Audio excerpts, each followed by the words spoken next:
திண்டுக்கல் மக்களின் உள்ள குமுறல்.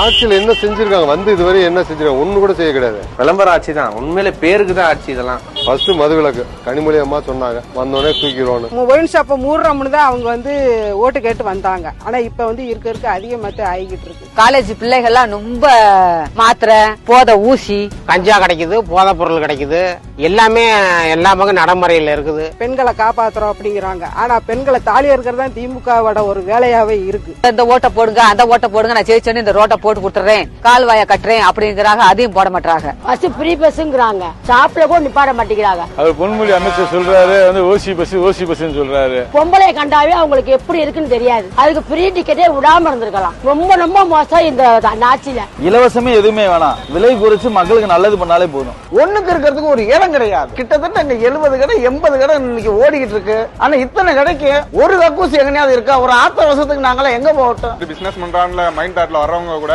இங்க இந்த மார்க்கெட் இப்படி இருக்குன்றத பார்த்துட்டு வேணாம்னு சொல்லிட்டே போயிடுறாங்க. Councillor, MLA, MP, ward councillor முதல் கொண்டு கொள்ளையடிக்கிறான். கொடூரத்தின் உச்சன்ற மாதிரி இது ஆட்சி காலமே கிடையாது. பெரிய ஃபேக்டரியோ ஒரு பெரிய பொருளாதார வளர்ச்சியோ இல்லாத ஒரு இடம் பழனிங்கிற ஒரு இடம். 2000 குடும்பம் இன்னைக்கு நடுத்தரவுல நிக்குது. 100 வருஷமா நாங்க இருந்த வீடை எங்களை புடுங்கிட்டாங்க, கடையும் பூரா எடுத்துட்டாங்க. ஒண்ணுமே இல்லாம நெருக்கடியா எங்களை நிக்க வச்சிருச்சு இந்த அரசாங்கம். பில்டிங் கட்டி விடுங்கலாம் கேட்கல, எங்களை ஒரு 2 மணி நேரம் விடுங்க, டைமிங் வச்சு விடுங்க, காலையில ஒரு 2 மணி நேரம், சாயந்தரம் ஒரு 2 மணி நேரம் விடுங்க, வியாபாரம் பண்றோம் அப்படின்னு தான் கேட்கறோம். பிச்சைக்காரங்களை விட கேவலமா இருக்கிற வாழ்ந்த ஒரு காலத்துல எங்களுக்கு எந்த ஒரு இதுமே கிடையாது. எங்களை வாழ்க்கையே இல்லாம எங்களை நிர்கதியா இந்த அரசாங்கம் ஆக்கி போயிடுச்சு. என்னதான் நாங்க செய்யறதுன்னு தெரியல. சாவா வாழ்வான்னு வாழ்ந்துகிட்டு இருக்கிற, செத்துத்தான் போவோம், எங்களுக்கு வேற வழி கிடையாதுங்க.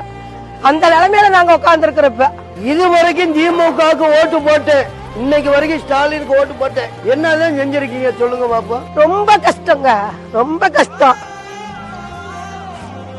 ரொம்ப கஷ்டப்படுத்திட்டாங்க இந்த அரசாங்கம். எங்களை ரொம்ப கஷ்டப்படுத்திருச்சு. 5 வயசுல இருந்து ஒரு உணர்வா இருந்தோம். திமுக எங்களுக்கு ரொம்ப பிடிக்கும், அண்ணான்னு அப்பான்னு. எங்களை இவ்வளவு தூரம் கொண்டு வந்து விடுவாங்கன்னு எங்களுக்கு தெரியல.